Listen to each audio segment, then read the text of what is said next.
할로윈 밤은 항상 저에게 단순한 달력의 한 날짜에 불과했습니다. 사람들이 터무니없는 코스튬을 입고 파티를 즐기는 동안 저는 사무실에서 희미하게 빛나는 화면을 응시하고 있었습니다. 코드를 수정하는 것이 제 삶이었고 그날 밤도 달랐지 않았습니다. 그래서 동료 줄리안이 파일이 충돌했다고 전화했을 때 저는 망설임 없이 고치러 갔습니다. 제가 일을 끝냈을 때는 새벽 1시 30분이 가까웠습니다. 거리는 완벽하게 고요했고 달은 차갑고 먼 눈으로 머리 위에 떠 있었습니다. 저는 너무 피곤해서 집에 가서 긴 샤워를 하고 침대에 누워 있는 것만 생각할 수 있었습니다. 15분 그 정도면 충분했을 텐데 밤 공기는 무겁고 정적이었으며 저는 텅 빈 도로를 운전하고 있었습니다. 완전히 정상적이었습니다. 하지만 오래되고 거의 잊혀진 버스 정류장을 지나던 중 그녀를 보았습니다. 한 소녀가 깜박이는 가로등 아래에 혼자 서 있었습니다. 그녀는 반지의 사마라처럼 옷을 입고 있었습니다. 창백한 피부, 어두운 머리카락이 젖은 덩어리로 얼굴을 가리고 있었습니다. 그녀는 14살도 되지 않은 것 같았고 한밤중에 혼자 서 있었습니다. 저는 차를 세우고 창문을 내렸습니다. 안녕, 태워줄까? 제가 외쳤습니다. 그녀는 천천히 돌아섰고 얼굴은 여전히 머리카락 아래에 숨겨져 있었습니다. 잠시 망설였습니다. 만약 그녀가 저를 괴짜로 생각하고 경찰을 불린다면. 하지만 그녀는 소심하게 고개를 끄덕였습니다. 고마워요. 그녀는 조수석에 앉았습니다. 갑자기 축축한 흙냄새와 무언가 썩은 냄새 같은 강한 냄새가 차 내부를 채웠습니다. 저는 입을 다물고 그녀의 지나친 할로윈 코스튬 탓으로 돌리려 했습니다. 정말로 그 모습으로 했구나. 그렇지. 저는 분위기를 밝히려고 웃었습니다. 그녀의 피부는 섬뜩한 회색빛이었고 얼룩덜룩했으며 마치 오랫동안 물속에 있었던 것처럼 보였습니다. 세부적인 부분까지 신경 쓴 것이 불안감을 주었습니다. 우리가 다리를 건너는 동안 그녀가 말을 시작했습니다. 이건 코스튬이 아니에요. 그녀가 속삭였습니다. 저는 긴장한 웃음을 터뜨렸습니다. 그래, 이름이 뭐야?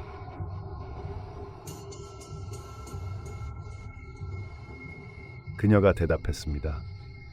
도로에 시선을 고정하고 있었지만 등골이 오싹해지는 것을 막을 수 없었습니다. 목을 가다듬었습니다. 사마라, 너는 트리팅하기엔 좀 나이가 많지 않아? 그녀는 웃었습니다. 낮고 쉰 목소리로 등골이 오싹해지는 소리였습니다. 맞아요. 하지만 할로윈은 제가 가장 좋아하는 밤이에요. 부모님이 더 이상 저를 축하하게 하지 않아서 안타까워요.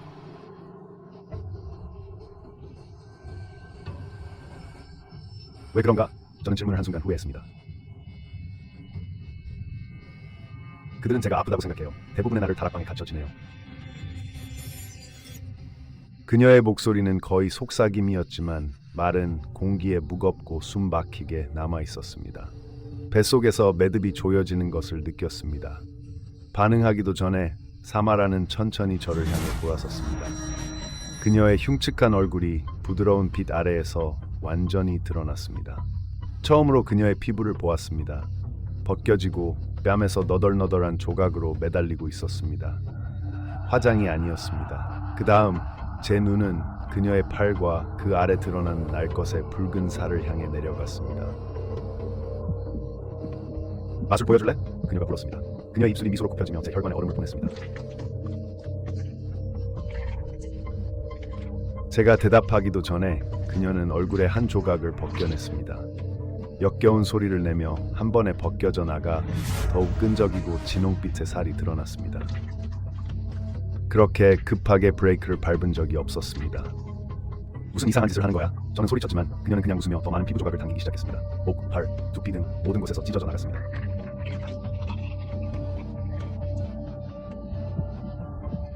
피가 그녀의 무릎에 떨어졌고 냄새는, 아 하나님, 냄새는 짙고 썩은 냄새가 공기를 채웠습니다.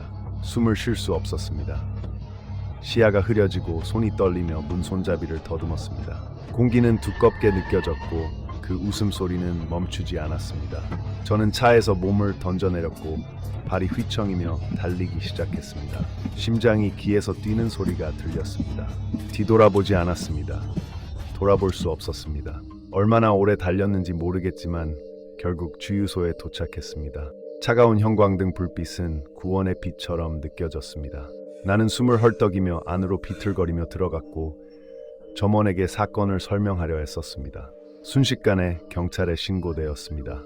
경찰관들이 빨리 도착했고 제가 무슨 일이 있었는지 설명했을 때 그들은 평생 제 악몽으로 남을 표정을 교환했습니다. 그들은 제가 미쳤다고 생각하지 않았지만 그들의 침묵은 거의 언어처럼 느껴졌습니다. 그들은 저를 다시 차로 데려갔습니다. 차는 여전히 그곳에 있었고 엔진은 부드럽게 공회전하고 있었지만 조수석은 비어 있었습니다. 대신 도로 옆에 나이든 부부가 서 있었습니다. 그들의 얼굴은 걱정으로 일그러져 있었습니다. 경찰관들이 그들과 짧게 이야기한 후 저에게 돌아섰습니다.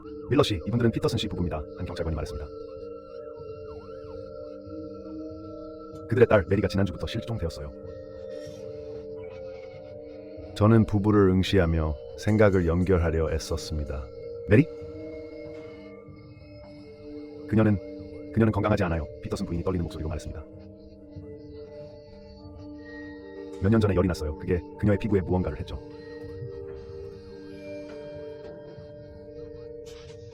학교에서의 괴롭힘이 그녀를 회복 불가능하게 만들었어요. 메리는 자신이 사마라라고 생각해요. 공포영화 반지의 그 소녀를 아세요? 괴롭고 오싹해서 우물에 빠뜨려졌던 그 소녀요. 제 얼굴에 피가 빠지는 것을 느꼈습니다. 그 소녀는 유령이 아니었어요. 그녀는 현실에 존재했습니다. 그녀가 말한 모든 것이 현실이었고 영화 반지의 죽은 소녀와 유사한 점을 찾은 것이 더욱 뒤틀려 있었습니다.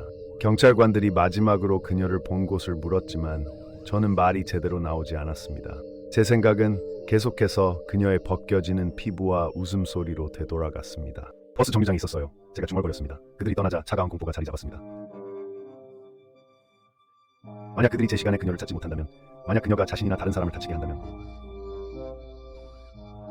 할로윈은 마스크와 상상이지만 때때로 그것이 단순한 코스튬인지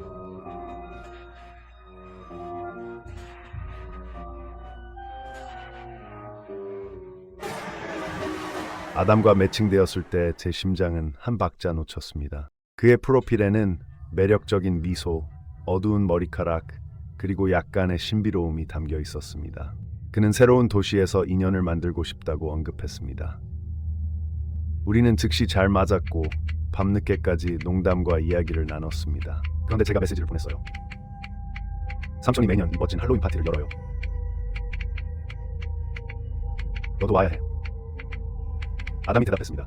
재밌겠네요. 저는 클래식한 선원 코스튬을 입을게요. 흰색 유니폼에 네이비 악센트, 그리고 단순한 검은 마스크를. 직접 만나게 되길 기다릴게요. 그가 벌써 음산한 코스튬을 완벽히 준비한 것이 나에게 이상하게 느껴졌지만 할로윈이 다가오고 있었기에 크게 신경 쓰지 않았습니다. 파티의 밤이 찾아왔고 삼촌의 오래된 집은 음악과 웃음소리로 살아 움직이는 듯했습니다. 삼촌의 집은 항상 계절의 하이라이트였으며 정교한 장식으로 무장되어 유령 저택으로 변신했습니다. 저는 깃털과 진주가 달린 플래퍼 드레스를 입고 마치 1920년대로 되돌아간 듯한 기분을 느꼈습니다. 친구들과 어울리며 방 건너편에서 아담을 발견했습니다. 선원 코스튬이 그에게 완벽하게 어울렸고 검은 마스크는 신비로운 분위기를 더했습니다. 그는 자신감 있는 미소를 지으며 다가왔습니다. 줄리아 맞죠? 죄책감 있는 척하지 마세요. 오셔서 기뻐요. 우리는 즉시 잘 맞았습니다. 그는 혼잡한 방에서 우리 둘만 있는 것처럼 느끼게 만드는 특별한 능력이 있었습니다. 우리는 경쾌한 음악에 맞춰 춤을 추었고 움직이면서 그는 몸을 기울였습니다. 알다시피 당신이 공주처럼 옷을 입고 이 복도를 춤추며 걸어다니는 모습을 완전히 상상할 수 있어요. 사실 그렇게 했어요. 삼촌의 할로윈 파티는 항상 경이로웠어요. 당신을 볼 수 없었으면 소개시켜줬을 텐데요. 그는 신비롭게 미소 지었습니다. 당신은 대단한 전통을 가진 사람처럼 보여요. 청소년처럼 웃었어요. 나중에 파티가 우리 주위에서 위밍거릴 때 그는 더 조용한 장소를 찾자고 제안했습니다. 그는 저를 삼촌의 오래된 서재로 안내했습니다. 그 방은 골동품 가구와 가족 유품으로 가득 차 있었습니다. 오래된 책과 광택 있는 나무의 냄새가 우리를 감싸 안았습니다. 저는 몇 년 동안 그곳에 가지 않았습니다. 아담은 벽난로 선반에서 빈티지 사진을 집어들었습니다. 이거 너야? 저는 사진을 들여다보았습니다. 그것은 제가 이 집의 베란다에 앉아있는 어린 시절의 사진이었습니다. 맞아요. 삼촌이 아직도 이걸 가지고 있는 줄 몰랐어요. 눈도 정말 좋아요. 거의 변하지 않았어요. 저는 여전히 그 아이였죠. 당신도 아직 저예요. 뭐요? 아무것도. 그는 마스크 뒤에서 읽을 수 없는 눈으로 고개를 끄덕였습니다. 예쁘지만 보고 싶었던 얼굴을 숨기고 있었습니다. 그는 제 눈과 잠시 마주치고 제 등을 만지며 키스를 하려 몸을 기울였습니다. 저는 뒤로 물러서며 주제를 바꾸기로 결정했습니다. 친구들에게 돌아가야겠어요. 우리가 다시 파티에 합류할 때 저는 시간을 확인하려고 핸드폰을 찾았지만 지갑에서 사라졌습니다. 이상하네요. 저는 중얼거렸습니다. 모든 게 괜찮아요? 핸드폰이 없어졌어요. 어딘가에 두고 온 것 같아요. 그는 주머니에서 핸드폰을 꺼내 저에게 건네주었습니다. 삼촌의 탁자 위에서 찾았어요. 저는 천천히 그것을 받았습니다. 고마워요. 제가 꺼낸 줄 몰랐어요. 하지만 의심이 남아있었고 저는 신뢰했습니다. 아마 그냥 뭔가 마셔야 할 것 같아요. 아담은 근처 테이블에서 유리잔을 건네며 저를 놓아주지 않았습니다. 여기 이거 마셔봐요. 저는 주저했습니다. 뭐예요? 그냥 펀치예요. 기분이 나아질 거라고 약속해요. 저는 조심스럽게 한 모금을 마셨습니다. 방은 더 따뜻하게 느껴졌고 불빛은 너무 밝았습니다. 아담은 가까이 있었고 그의 손은 가볍게 제 팔꿈치를 만졌습니다. 그는 긴장한 것 같았습니다. 괜찮아요. 저는 확신이 없었지만 주장했습니다. 저녁이 깊어지면서 뭔가 이상하다는 느낌을 떨칠 수 없었습니다. 그의 목소리, 그의 행동 모두 이상하게 익숙해 보였습니다. 우리가 전에 만났는지 기억하려 했지만 생각이 혼란스러웠습니다. 혼자만의 시간이 필요해 화장실을 찾기 위해 슬쩍 빠져나갔습니다. 가는 길에 작은 보관실로 이어지는 문이 살짝 열려 있는 것을 보았습니다. 호기심에 이끌려 저는 안으로 들어갔습니다. 선반에 쌓인 상자들이 가족 이름으로 라벨링 되어 있었습니다. 특히 하나의 상자가 제 눈을 사로잡았습니다. 그것은 어머니의 이름이 적혀 있었습니다. 저는 그것을 열어 오래된 사진과 편지를 발견했습니다. 그 중 하나는 제 피가 식는 사진이었습니다. 그것은 과거 할로윈 파티에서 삼촌이 정확히 아담이 입고 있던 선원 코스튬을 입고 있는 모습이었습니다. 흰색 유니폼, 네이비 악센트, 그리고 검은 마스크. 저는 뒤로 비틀거리며 기억들이 밀려왔습니다. 아담이 제 어린 시절에 대해 알고 있는 방식, 익숙한 제스처, 가족 기념품으로 둘러싸인 서재에서의 그의 존재.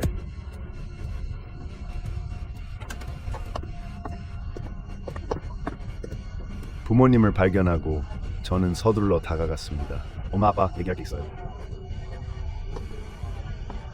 그들은 걱정스러운 표정을 지었습니다. 무슨 일이야, 자기야? 저는 모든 것을 말했습니다. 아버지는 턱을 꽉 물었습니다.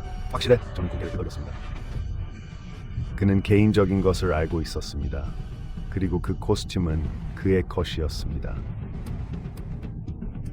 그는 더 말하지 않고 경찰을 부르러 갔고 어머니는 제 곁에 머물렀습니다. 몇 분 후 경찰관들이 도착하여 손님들 사이를 조심스럽게 지나갔습니다. 그들은 차고에서 삼촌을 마약을 하고 있는 것을 발견했고 경찰관들은 그를 데리고 나갔습니다. 그의 마스크는 제거되어 거만한 표정을 드러냈습니다. 그가 저를 지나칠 때 그는 교활한 미소를 지었습니다. 저는 그냥 당신과 춤추고 싶었어요, 줄리아 베이비. 그 키스를 되찾을게요. 소름이 제 몸을 휩쓸었습니다. 어머니는 저를 꽉 안았습니다. 누군가 제가 신뢰했던 사람이 그런 경계를 넘었다는 사실을 깨닫고 저는 노출되고 취약함을 느꼈습니다. 그 후 며칠 동안 저는 모든 것을 이해하려 애썼습니다. 그는 얼마나 오랫동안 저를 지켜보고 있었을까요? 그는 왜 이런 짓을 했을까요? 하나만 확실했습니다. 사람들이 쓰는 마스크는 항상 코스튬의 일부가 아니었습니다. 때때로 그들은 가장 어두운 의도를 숨기기 위해 있습니다. 저는 항상 할로윈을 사랑했습니다. 코스튬, 현실에서의 도피, 하룻밤 동안 다른 사람이 되는 스릴. 그래서 친구 알리사가 저를 개인적인 장소에서 열리는 독점적인 해적 테마의 할로윈 파티에 초대했을 때 저는 하와이의 외딴 섬에서 열린 그 파티는 거부할 수 없었습니다. 그 파티는 그녀가 고급 여행사에서 일하며 알게 된 부유한 기업가가 주최했습니다. 우리는 해가 지기 직전에 그 섬에 도착했습니다. 하늘은 분홍빛으로 물들었고 야자수와 원시 그대로의 해변에 마법 같은 빛을 들이우고 있었습니다. 화려한 선박 복제품이 해안 근처에 정박해 있었고 축제의 배경을 이루고 있었습니다. 등불이 나무에 걸려 있었고 파도 소리가 먼 거리의 음악과 어우러지고 있었습니다. 이건 정말 놀라워요. 내 코스튬, 진홍색 코트와 무릎까지 오는 부츠를 신은 음탕한 해적 선장 복장은 알리사의 의상과 완벽하게 어울렸습니다. 우리가 주요 장소로 향하면서 정교한 코스튬을 입고 도착하는 손님들을 보았습니다. 어떤 이들은 더 진짜 같았고 어떤 이들은 그렇지 않았습니다. 세부 사항에 대한 관심이 인상적이었습니다. 가판수로 분장한 서버들이 이국적인 음료를 제공했고 분위기는 흥분으로 가득했습니다. 우리는 모두 빛나는 젤리 같은 사탕을 받았습니다. 우리는 군중 속에 합류하여 어울리고 즐겼습니다. 하지만 활기찬 장면에도 불구하고 나는 약간의 불안감을 느꼈습니다. 아마도 직원들이 지나치게 신경을 쓰는 방식, 그들의 시선이 너무 오래 머무르는 것, 또는 모든 출구에 배치된 보안 요원의 미묘한 행동 때문일 것입니다. 여기 보안 좀 봤어요? 나는 알리사에게 물었습니다. 부유한 손님들이 참석하는 고위 프로필 이벤트예요. 그들이 조심하는 건 당연하죠. 나는 고개를 끄덕이며 그 느낌을 떨쳐내려 했습니다. 우리는 계속해서 파티를 즐기며 별빛 아래에서 춤추고 웃었습니다. 저녁이 깊어지자 나는 신선한 공기를 마시기 위해 자리를 떴습니다. 조용한 해변 쪽으로 걸어가다가 나는 작은 손님 그룹이 속삭이는 목소리로 대화하는 것을 보았습니다. 그들이 오늘 밤에 이들을 움직일 계획이라고 들었습니다. 확실해? 일정은 내일이었어요. 계획 변경이에요. 보스가 지연을 원하지 않아요. 나는 찡그리며 무슨 말을 듣는지 확신이 없었습니다. 임마. 뒤에서 들린 목소리는 거의 내 피부를 질렀습니다. 나는 배를 돌려서 해군 장교로 분장한 남자를 보았습니다. 그의 표정은 읽을 수 없었습니다. 주요 이벤트가 곧 시작됩니다. 그는 공손하지만 단호한 어조로 말했습니다. 물론이죠. 그는 나를 주요 장소로 안내했고 알리사는 기다리고 있었습니다. 거기 있군요. 보물찾기를 곧 시작할 거예요. 우리는 옛날 지도들을 받고 팀으로 나뉘었습니다. 목표는 대상을 향한 단서들을 찾아 큰 상금을 얻는 것이었습니다. 재미있어 보였지만 내가 엿들은 대화가 계속 나를 괴롭혔습니다. 우리 팀이 울창한 덤불 속으로 들어가자 길이 덜 정리되었습니다. 이게 이상하지 않아? 나는 알리사에게 속삭였습니다. 너무 생각하지 마. 모험의 일부야. 우리는 큰 나무 아래에 놓인 오래된 상자를 발견한 개활지에 도착했습니다. 팀원 중 한 명이 그것을 열어 내부에 있는 메모와 보물을 드러냈습니다. 최종 도전을 위해 배로 돌아오세요 라고 적혀 있었습니다. 혼란스러워하며 우리는 다시 돌아가려고 했습니다. 하지만 우리가 갔던 길은 더 이상 존재하지 않았습니다. 나무들은 더 빽빽해졌고 길은 가려졌습니다. 이상하네요. 우리가 이쪽으로 왔다고 맹세했는데 우리 핸드폰은 신호가 없어요. 갑자기 누군가가 소리를 질렀습니다. 우리는 나무들 사이에서 형체가 나타나는 것을 보았습니다. 그들은 코스튬을 입은 것이 아니라 단순한 검은 복장을 하고 얼굴은 마스크로 가려져 있었습니다. 우리가 반응하기도 전에 마스크를 쓴 인물들이 우리를 에워쌌습니다. 그중 하나가 앞으로 나섰습니다. 침착하세요. 협조가 필요합니다. 당신들은 누구죠? 무엇을 원해요? 당신들의 가족들은 자원이 많아요. 그들은 당신들의 안전한 귀환을 위해 기꺼이 돈을 지불할 겁니다. 납치라는 단어가 나에게 충격을 주었습니다. 이건 설정이었어요. 알리사가 내 손을 잡았습니다. 우리는 정글로 달려들었고 발소리가 우리를 쫓았습니다. 아드레날린이 솟구치며 우리는 나무와 남은 뿌리를 피했습니다. 나는 해변 쪽으로 이어지는 좁은 길을 보았습니다. 우리는 그 길을 달려나갔고 흔들리는 다리로 해안으로 올라갔습니다. 멀리에서 복제품 배가 떠오르고 있었습니다. 그 배? 나는 생각했습니다. 그들이 라디오나 도움을 요청할 수 있는 무언가를 가지고 있을지도 몰라. 우리는 그것을 향해 달려갔고 흔들리는 다리를 오르는 동안 우리의 떨리는 다리는 가능한 한 빨리 움직였습니다. 가판은 섬뜩하게 조용했고 이전의 즐거움이 사라졌습니다. 선장실을 확인하세요. 알리사가 재촉했습니다. 우리는 방을 찾아 들어가며 통신 장비를 찾으려고 필사적으로 뒤졌습니다. 대신 우리는 우리에 대한 정보가 담긴 파일들을 발견했습니다. 사진, 배경 정보, 가족 연결고리 등. 그들은 이걸 계획해왔어요. 알리사가 공포에 질린 눈으로 속삭였습니다. 가판 밖에서 발소리가 메아리 쳤습니다. 우리는 큰 캐비닛 뒤에 숨었고 문이 삐걱거리며 열렸습니다. 남성들이 들어와 방을 뒤지기 시작했습니다.